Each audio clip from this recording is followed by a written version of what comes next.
Great building a hatchery in front of Bisu's natural expansion. Oh man, I have not seen this in a long while, I gotta say. And he's gonna combine this with some drops to the back of Bisu's base, so we could be seeing the Zerg killer himself here in a lot of trouble against this young brash player. Really just gonna stick it into his face basically.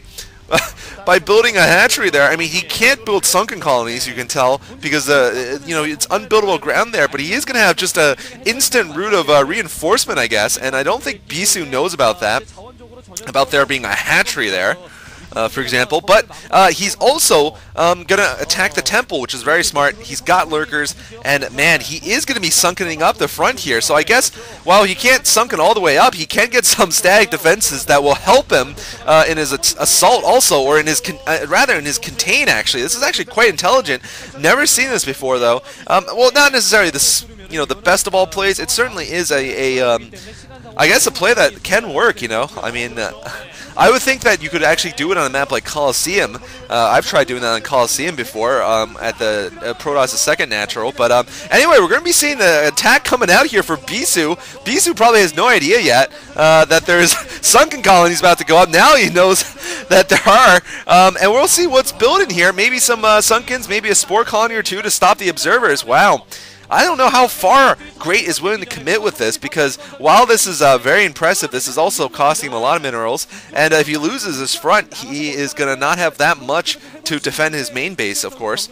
But wow, he is really going all out here, and Bisu is now committing to an attack upon the forward defenses, the offensive hatchery, basically, of Great, and he's failing. Oh my goodness. Bisu not succeeding in this attack. Oh, wow. I cannot believe it. By Great, man. I gotta say, this is what I meant. This kid is a rising star. I really do think. And, oh, wow. What a sick, sick game so far. Bisu, I mean, this is like karmic revenge, man, for what he did to Pakchu, building gateways inside of Pakchu's inside of his mineral line, not his mineral only, his main base, right in his minerals, of course. But this is a little bit of karmic revenge, and you know, this fast overlords really have not been the real story. The real story that Bisu could not have expected, of course, is the fact that there's a bunch of sunken colonies and spore colonies. That's good. I actually like that. It's what I like to do. Obviously, the spore colonies there to kill the observers. That's really going to force Bisu to at least get the observer visual range upgrade. A nice upgrade to get if you're facing this kind of strategy. And you know, this is going to be tough for Bisu, I gotta say. What is he going to do? I don't think building a lot of zealots is the answer, man. I think he needs to get some Bisu-esque drops. You know, some storm drops, and use that to leave his base. Or maybe he should actually go through the back. He should actually let the temples go down and then run through there, because he would have a better chance of getting out than if he goes through the front. You know, the back is actually much less defended. I don't think Bisu can get out of this front anymore. I think if he tries, he's going to fail and lose the game. I really do. And oh man, Bisu's going to go right for it. I think he needs Reavers for this kind of strategy. He's got some good storms though, but I think he's still storming blind. There goes one of the observers, gets knocked down. Second observer about to go down. And the question is, does Great have enough lurkers and spore colonies there? Oh my god, he's got enough sunken colonies by themselves though, possibly. I mean, what this is allowing Great to do is just mine a lot of minerals at his new base, which he's mainly using for these sunkens. So if this goes down, he could be in a lot of trouble. But wow, ooh, going for those observers. Only one observer left. There's still a bunch of lurkers left, and I don't think this is going to work because of those lurkers. I mean, Bisu literally cannot advance because of the lurkers. He doesn't have the vision to. And as you can see, those spore colonies being incredibly effective. And so has been this constant scourging. Bisu down to 1 obs again. And man, he just cannot advance, even though he's slowly making headway. Oh, he loses his observer once again. And this is just buying effort, precious time that he is going to have to build more units. And right now, there's only Dragoons left for Bisu. And Dragoons are not particularly good against the Lings and Hydras are going to come pretty soon as reinforcements. And oh, another observer goes down. Oh my goodness. this is really the soft underbelly of the Protoss army, as Stork knows all too well, of course. Stork has played some games where he was very sloppy with his observers, and he almost lost one of them, and he did lose another one. Check out his games against Yellow Arnak and Savior from a while ago.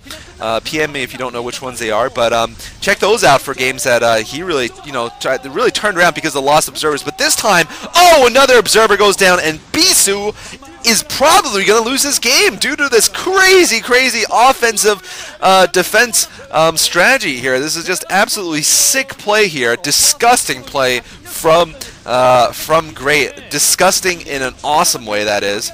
Like that drunk girl at the party who, never mind.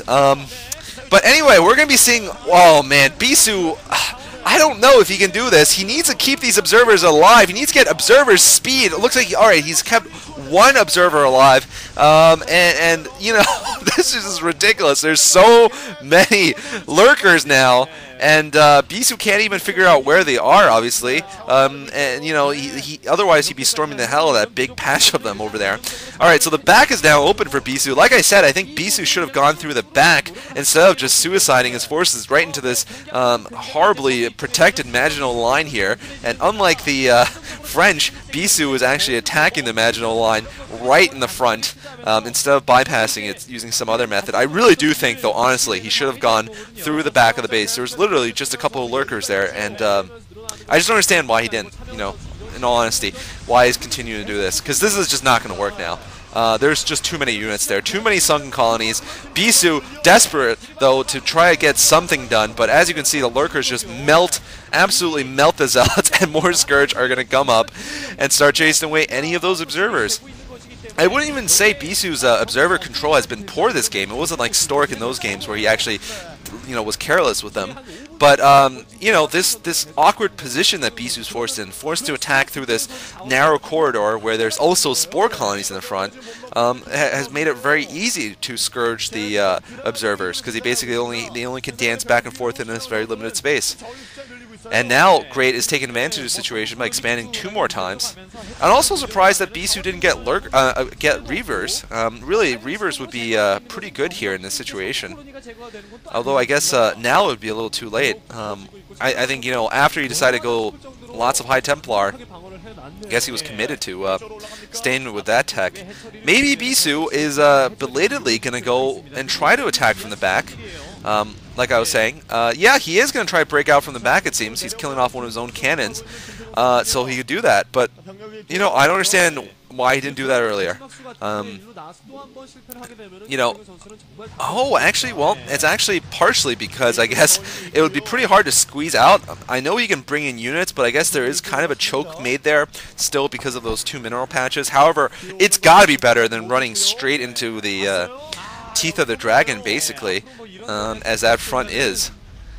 And we'll see. We'll see if Bisu can break out here. I think this is going to be too late, though. On the other hand, he does have the high ground. He won't have to worry about that many sunken colonies hitting him. We'll see, though. Bisu going to be trying to push out here. Oh, wow, there's lurkers just ready. Bisu needs some storm. There's a good storm, but the lurkers still are out of range, and perhaps this is the reason why he didn't do it, because you know, there still would be a lot of lurkers waiting for him on the bottom, but you know, it still is easier. This is still an easier angle of attack than through the front was. As you can see, Bisu is almost about out of the base, even though you know, he has a much smaller army relative to Great than he did before. But Great is probably going to win this game no matter what. Bisu cannot get down this ramp for anything, and yeah, Bisu fought up the ramp again. He just cannot get down his own ramp. It is sad to watch. Oh wow, he tries and fails again. You usually do not see Bisu struggling this badly against any Zerg player unless they are the best. Literally, they have to be among the best to have this happen to them, to be able to do this to Bisu. You know, either they have to be a rising star or they have to be an old star like Savior or July Zerg. And July doesn't even win that many off Bisu recently.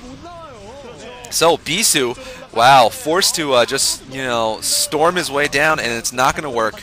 Not enough storm. Bisu just brutal to watch here, getting corralled. You know, it just stuck in his entire base, the entire game, and Wow, not much to say here. This has just been absolutely great play from the eponymous Great. By Great, winning this game, leaving Bisu with a sour-looking face. I'm sorry for all those young girls watching. You know, you're going to have to just wait until the next game where maybe Bisu will win. But in this game, By Great, who is, you know, quite an awesome new player, has won against the great Bisu using quite an unseen strategy. We've been seeing lots of things that we don't see very often. An offensive hat-trick with Sunken Colonies. Very, very nice play. And, you know, just great, you know, defensive, offensive game there. So we're going to be moving on to the last of this mini Bisu marathon. Bisu versus Great, another Protoss versus Zerg. Thanks for watching.